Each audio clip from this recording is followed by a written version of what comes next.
Happy Wednesday, Victoria. It's such a beautiful day, and I am super excited to introduce my next guest. This is John Gilley, and you are the president Correct. of St. Joesph High School. Yes, ma'am. Thank you, Ingrid. So thank you so much for coming. And this is such a treat for me because we've met each other in passing, but we've never really had a formal, just a conversation to kind of get to know each other. So I'm very excited to be introducing you to Mr. Gilley. Glad to be here. Yeah, I'm glad. Thank you so much too for taking time out of your busy schedule.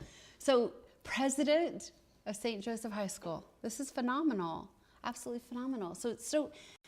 My very first question to you, I guess, would be like, what drove you? I know you're passionate about Catholic school education, but to take on this role. Well, to be honest, as you know, I've worked with your husband Trey on the school board there, and I'm an alum. Graduated in 2003. So when I finished college and came back to Victoria, one of the things I wanted to do immediately is start to give back, and worked as a volunteer coach for football or track here and there, and then an opportunity to come on the school board happened, and did that.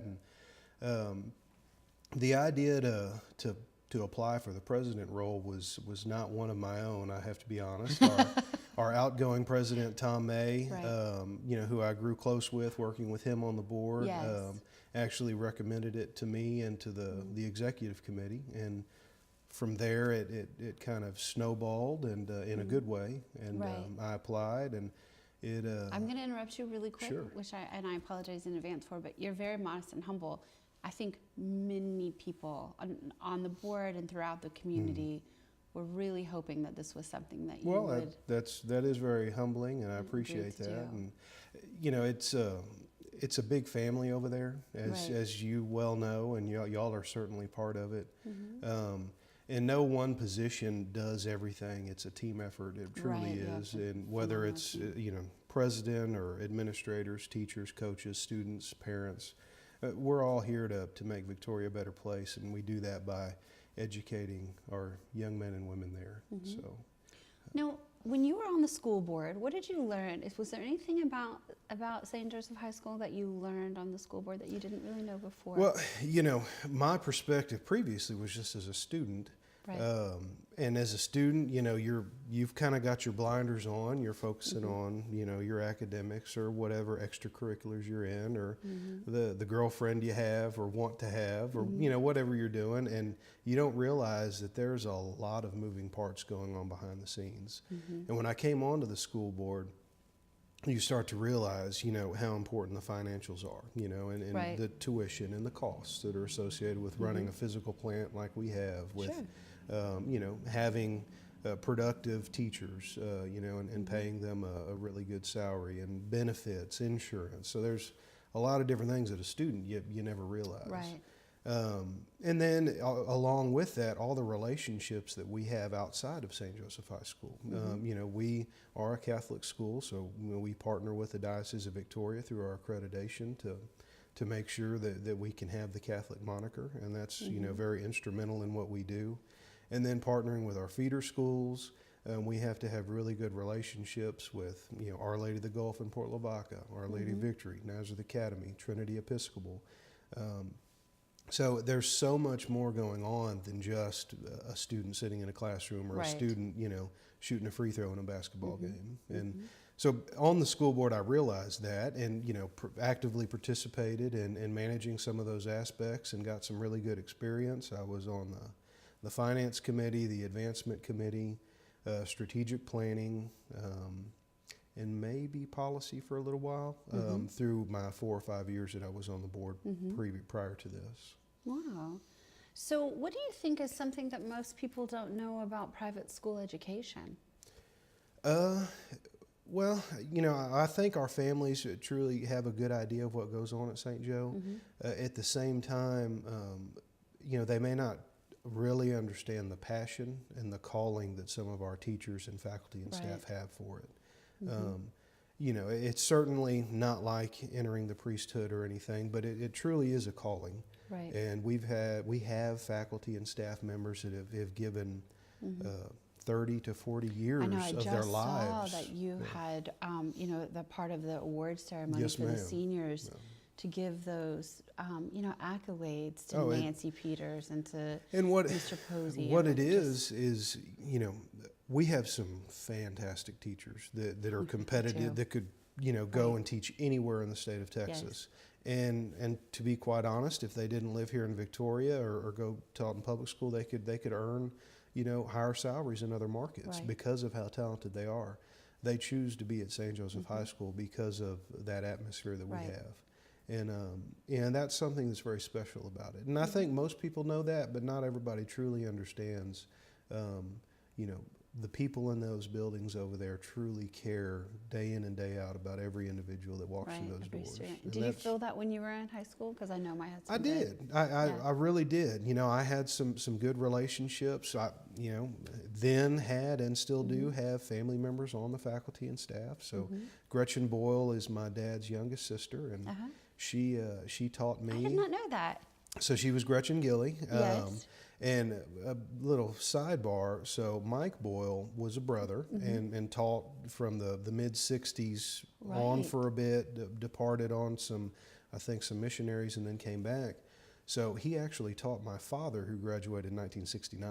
Wow. Yes, and he's not he's just a few years older. So Mr. Boyle was a young teacher at that time, but he taught my dad and then all my other aunts and eventually taught Gretchen. And wow, that's phenomenal. Yeah. Like absolutely phenomenal. Yes, ma'am. So what did you do? So you graduated from St. Joesph High School. So tell me kind of because you're still little. Yes, ma'am. So when I graduated in 2003, I was lucky enough to have a pretty successful career at St. Joe, and had a nomination to go to the Naval Academy Preparatory School in Newport, Rhode Island. And I played college football there for a full season. Oh, that's so exciting. Once, and it was exciting. It was different. Learned a lot.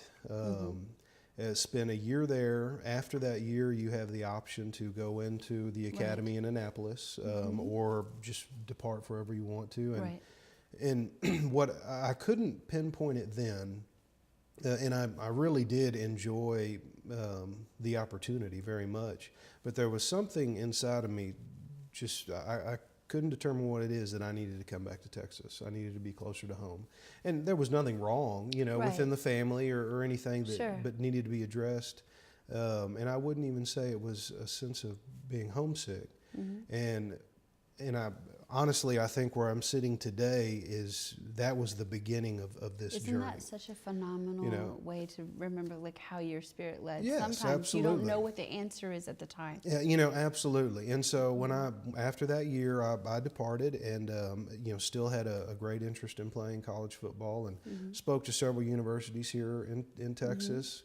Coincidentally, a teammate of mine at the preparatory school had gotten a scholarship at Texas State mid-semester. And we had I didn't know him in high school, but we had developed a really good relationship, and I ended up meeting him at Texas State. And so that's where I spent my 5 years there. I played football there.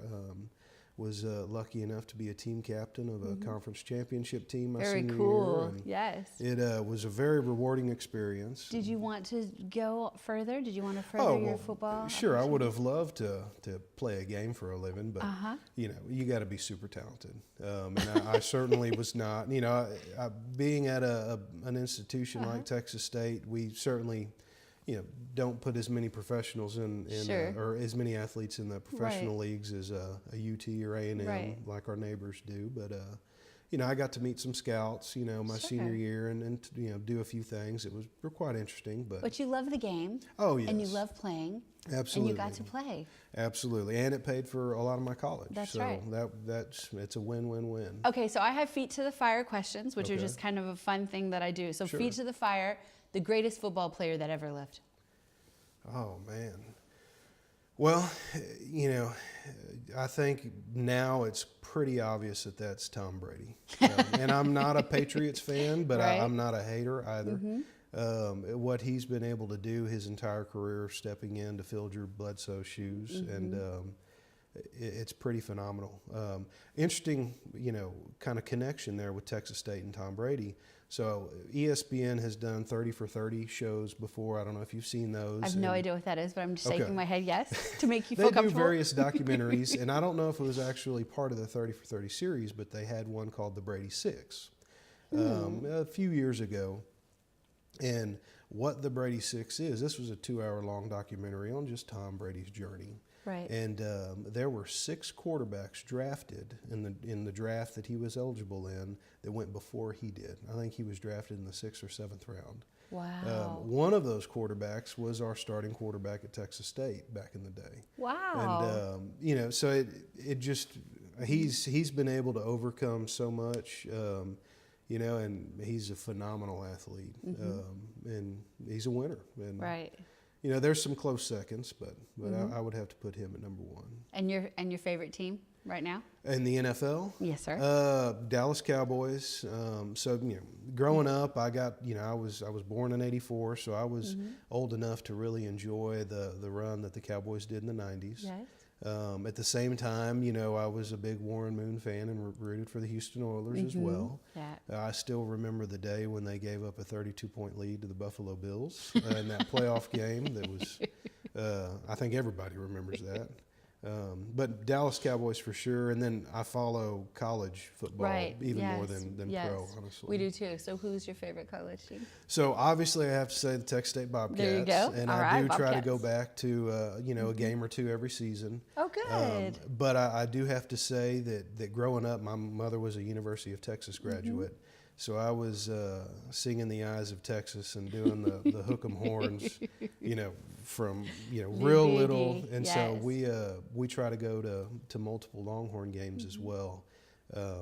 Another Texas State connection. I know we're here to talk about St. Joe You're and fine. myself. No, you're but- good. This is about, wherever So you when wanna I go. was at Texas State in San Marcos, a young new offensive coordinator started my sophomore year there, and that was Tom Herman. And he is now the head coach of the Texas Longhorns in Austin. That's super And cool. several other coaches of mine that were on the staff at Texas State are now on the Longhorn staff. So it's really neat. I get to go in San Marcos and root for my Bobcats, and at the same time I can root for my coaches that I had relationships with. There's about 4 or Wow. 5 that are on staff now that I can root for at Austin. So That's super cool. yes, ma'am. So, because I was going to say, Mr. May, he went to everything. So you get to go to everything, which is fine because you that's get to right. be there Yes, and ma'am. see all of the phenomenal players that we have, and our sports teams seem to really be advancing. And We, one thing that we certainly want to do at St. Joe, it's not about just academics, although that's Of the most course. important aspect Sure. of it, along with our faith. But we want a well-rounded individual student, and so what they learn in the classroom is important, what they learn on the football field or volleyball court is important, and then what they learn walking the hallways. But right.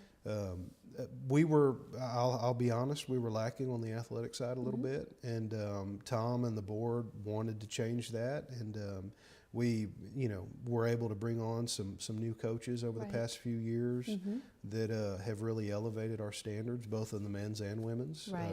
This year has been maybe one of our most successful athletic years in recent history. Yes. Our girls volleyball team won a state title, Yes, which was just unbelievably exciting. We had a couple individual state champions. One of our students, a young lady, won I believe it was the 50-meter freestyle in swimming. And another amazing. young gentleman won the shot put in track and field. Oh, And, that's so cool. Yes, ma'am. that's really, that's so, and then, basketball went undefeated through the regular season, got kind of a bad matchup first round of the playoffs, but had a great season. Football had its first winning season in a number of years, Well, I made just the think playoffs. what it does for the student body, and it just changes it sure. elevates their level of pride too. Absolutely. as an entire student body. So, I've been around athletics a lot in my life, and for better or worse, down here in Texas, South Texas especially, athletics is a big deal, and we can't ignore that fact. And just from personal experience, a lot of the close relationships I still have from St. Joe or the teammates that I had. And, you know, Right. we were lucky enough my senior year to have an undefeated season all the way to the state championship game, and we ended up losing then. But there's 15 guys that I played football with that we were all classmates with that we still get together. Right. At Friends for minimum, life. two Right. times a year, we're going on a long weekend together Yes, somewhere. And yeah. we live in all different states. And you have those relationships in the classroom, certainly, but it's the extracurriculars like football or band or, you know, the one act play or our theater Sure, program. right, Where exactly. you truly build those relationships above and beyond what you can do in a classroom. And so extracurriculars and athletics are so important to us at St. Joe, and Tom and the board did a really good job of refocusing that a little bit without mitigating the other aspects like academics. Right. We've continued to maintain all of our programs and only add programs, and we look to continue to do that as well. What are some of the things that St. Joe looks forward to in the future, especially during your Well, presidency? you know, one thing that we're working on right now with, you know, we'll see what happens. We want to partner better with our feeder schools. You know, those, and again, I mentioned those four: Our Lady of the Gulf, NA, OLV, and Trinity. And, you know, private Catholic education in this town is costly. I mean, you know, our families have to sacrifice to come to our Right. school and still pay taxes, you know, to the school district. So we understand that, and one of my main goals is to try to make efficiencies between, you know, all of our campuses, between all of our schools that may help all of us out, provide a better, more cost-effective education for our families here in town. So that we've got some initiatives there.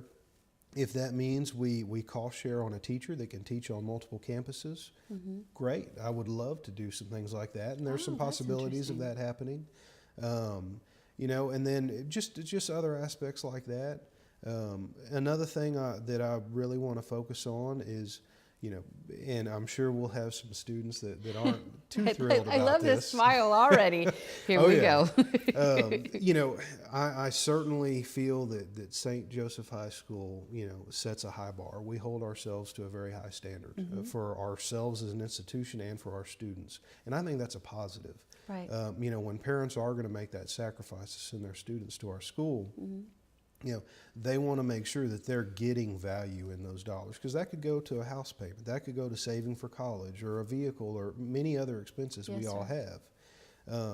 So what we need to do is hold ourselves to a higher standard. So, and you know, because of some of my military preparatory background, we may tighten things up a little bit, dress code wise. I was going to say, are attendance you about to say? tardies. Are you going to say uniforms? No, Or are you no, gonna no. say, oh, okay. No. That's I do not want to deal with uniforms, but you know, You're going to tighten some things up. just a few things, and again, I see that as a positive. You know, our parents want our kids to be held to that higher standard, and a little discipline, I think, goes a long way at this age. And I learned that really quickly when I went off from here up to the prep school. Right. I had long blonde hair down to my shoulders and got that, you know, shaved off really quickly and got put in my place.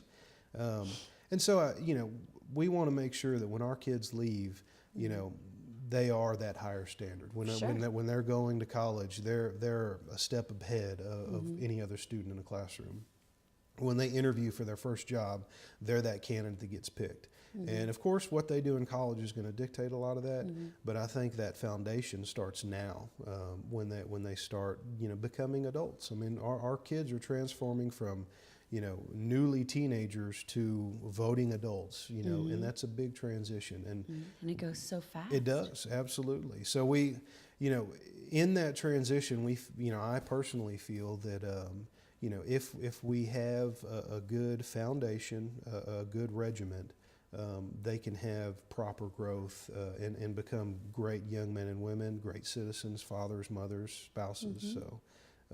But nothing drastic, you know, just making sure that, and they're going to give me grief, but you know, we'll have clean shaven faces, you know, and they'll learn that as an adult, you get rights that you don't necessarily have right now as a student or a child. So, But just things like that. Well, see, I was in my mind, I was like, oh, good, we're going to have jackets. Yeah, we're not going to require jackets and ties for the boys. Yeah, well, and uniforms, though, are always like, I'm all for uniforms. The girls will probably kill me when they hear that, but I'm like, it's just something that I think about, like that crazy expense from boys and girls are like two of my, one of my boys really love to dress well and the other one's not so. Same with the girl. You know what I'm saying? Sure, and so it's always just like, what are the implications for high schoolers to have? I had uniforms at Nazareth Academy. Yes. And honestly, it was quite easy. You knew what you were wearing every day, no big deal. Yes.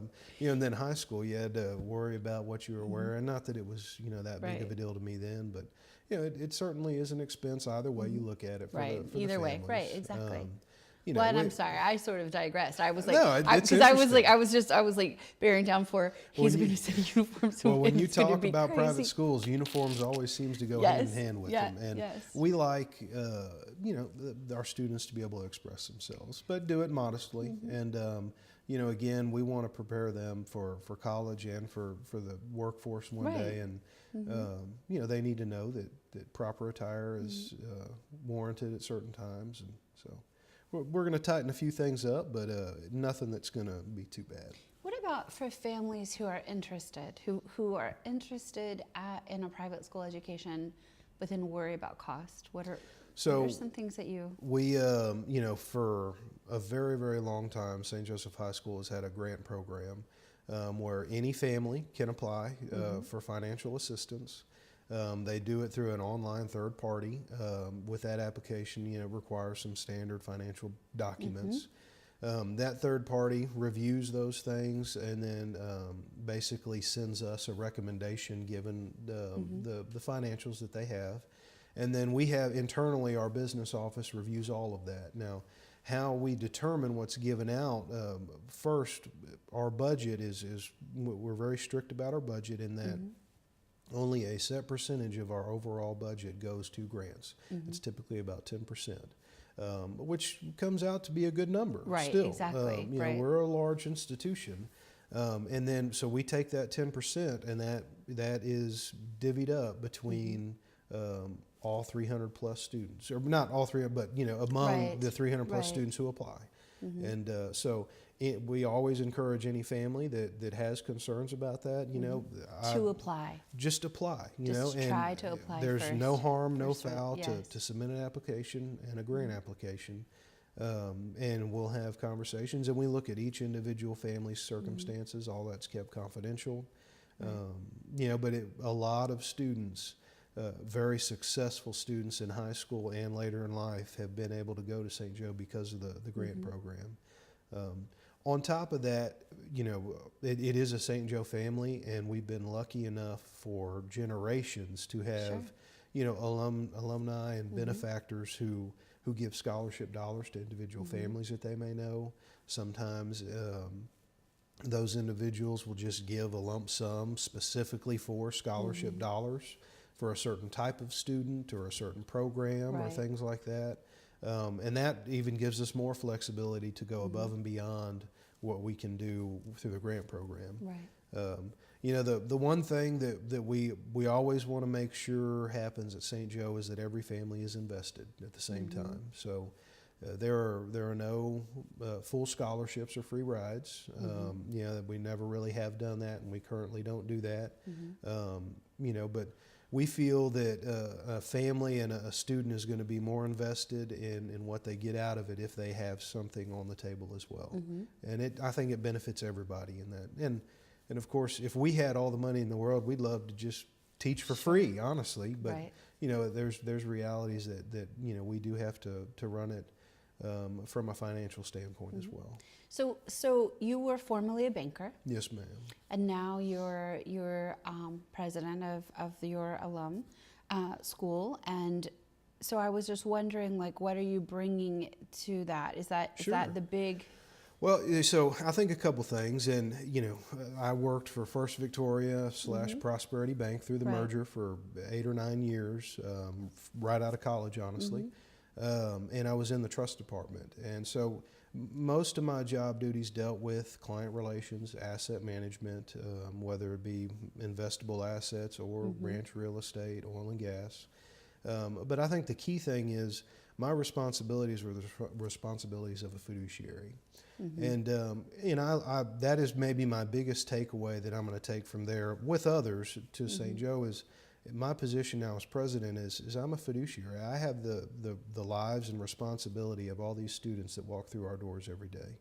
And parents trust in myself and our board of directors and faculty and staff to think of it that way. Right. So, I have that background in understanding that type of relationship and putting that type of attention and care into a client of ours. Because, one thing that we have to do is, whether they come from NAOV, Trinity, Our Lady of the Gulf, is we have to recruit every student that walks through our doors. Nobody's making them come. They are paying to be there. So they are clients of ours, and they need to be treated like that. And so that's something that is very important to us. And we, another aspect is the financial side. I've been on the finance committee of the board previously since I got on. I have a background of looking at budgets, creating budgets, overseeing budgets, implementing them. So that was another aspect that the board of directors really liked, with some experience that I have. But how phenomenal too for us is that you have, you were a student, you came home, you know what I'm saying? You were in banking, so you get to bring this love, this absolutely, and this learned experience that you had just being in the halls. Well, I just think that's so phenomenal for. That's one thing I'm really excited about. I've known a lot of the faculty and staff that a lot taught me. I've known them for a long time as a board of director as well, and so I do have some insight that. Somebody else that may have come from Houston or San Antonio or Ohio or Michigan, like Tom did, that, they don't have those relationships or that understanding, that inside information. One of the things that I and Tom and the board of directors were really excited about is hopefully my ability to foster and build relationships with the community at large. It's no secret St. Joe wants to grow our enrollment. We need to have more students there. We want to be a more integral part of the education system in Victoria. How many students are currently enrolled? Approximately 305. That's always a moving number with transfers coming in, kids leaving. What's your target number? What would be the ultimate number? I think comfortably if we could be at 400 students, that's a lot, but we've been there and well over that in the past. I'd like to honestly be very competitive, be at 400 and have people knocking at the door. And so we're working towards that, and part of why I was brought on is to foster those relationships with our feeder schools, with the Diocese of Victoria, and then too, it's another secret that's not a secret is the demographics nationally for private schools and then Catholic private schools don't look that great, honestly. It's the demographics continue to decline. Victoria is part of that. We kind of follow those trends. So what we're having to realize and work towards is understanding that not all of our students are going to come from our traditional feeder schools. For us to be successful as an institution, we have to have students coming in from our public schools in the area as well. And we want to be able to service all types of students. So we've got some that are headed off to Ivy League type institutions, and then we have others that are entering into the Mid-Coast, I believe it's the Mid-Coast Construction Academy. Yes. Which is really exciting. And those are two different types of students. But St. Joe can service both of those. And, and not only help them academically on both of those paths, I think more importantly, give them a faith foundation, and then also make them better citizens, better, again, men and women, husbands and wives, fathers and mothers. And we can do that. And sometimes other schools don't have the ability to do what we can do. So what does Amanda think about all of this? So Amanda, my fiance, is very excited about it. She's quite successful in her own right as a family nurse practitioner. But when Tom kind of brought this idea to me back in late February and recommending me to apply, kind of shocked me at first. And immediately that evening went home and sat down and had a long talk with Amanda, and she was 100% supportive from day one, you know, Wow, and knew that's that so it was, phenomenal. the biggest deal was it wasn't the day-to-day. She just knew I had such a passion for the school. Right. And she could probably tell when I couldn't see it, you know, that I was really excited about this. And I gave it a lot of thought. It was a big change for me. I really enjoyed my job at the bank. The team I worked with, I still keep in close contact with, and will always have friendships there. And but it's been a very exciting change, and she's been totally supportive through that. That's wonderful. Now, is she a big sports fan? Is she gonna? Honestly, no. She was a dancer in school and a cheerleader. Now she's becoming a fan because I am obviously because your job is your hours are going to change dramatically. You're going to you know, be and I have found that out in the 2 weeks that I've been there. That's for sure. You know, so she understands that. With her job too, she, you know, with some of her patients she sees and having to go to the hospital and her I clinic. understand. Yes. So she has late evenings herself. Right. So she's no stranger to working late hours or having to go to functions after hours. So she's very supportive in that role. That's very cool. So is there anything that you wanted to cover? Is there anything that you wanted to talk about? I really appreciate the opportunity. You know, absolutely. you know, it's any opportunity I can talk about St. Joesph High School, I'm going to take it. You know, I do think we're a great institution that can serve a wide range of families and students in this community. And if you look at all the alums that have gone through that school and then come back to town and you know, given their heart and soul to this community, it speaks volumes to what that school means to the community. Absolutely. And so, you know, I hope that families out there, if they're interested, come talk to us. Can they come and talk to you? Absolutely. They can come knock on my door anytime. Jen Korenick and Sean D. Harrell kind of run our advancement department, and they do a fantastic job of that. They also can answer many questions about this process, so families, just come on. Cool, that's very cool. Okay, so now I have one, I did, and I kind of prepped you for this. So Yes, I ma'am. told you that this is going to be a little bit off what we normally do, but my husband has the final question. It's the only thing that he's asked in all the years that I've been doing this, is that he has this question. He wants to know, what beard oil do you use? So what's the product? Because so there's some beard gifts. envy. I Sure. can see this, and that's okay. That's unusual for Trey because you know he's got an impressive beard right, himself, exactly. yeah. So he so I've used various ones, and typically I'll get something in a stocking at Christmas. But most recently I've been using Cremo, I think is the brand. And put just a few drops in every day. I think that's exactly what he's using now. Okay, That's hilarious. Yeah. That's I so get fun. it at HEB. Cremo at HEB. Yeah. Did you see the new, like, there's like a man aisle now saw for that that? just the Yes. other day, as a matter That's of pretty fact. cool. It was so fun because I've actually seen men lingering in this aisle, and so I'm like, that's cool. You know, men product. I mean, it's getting big.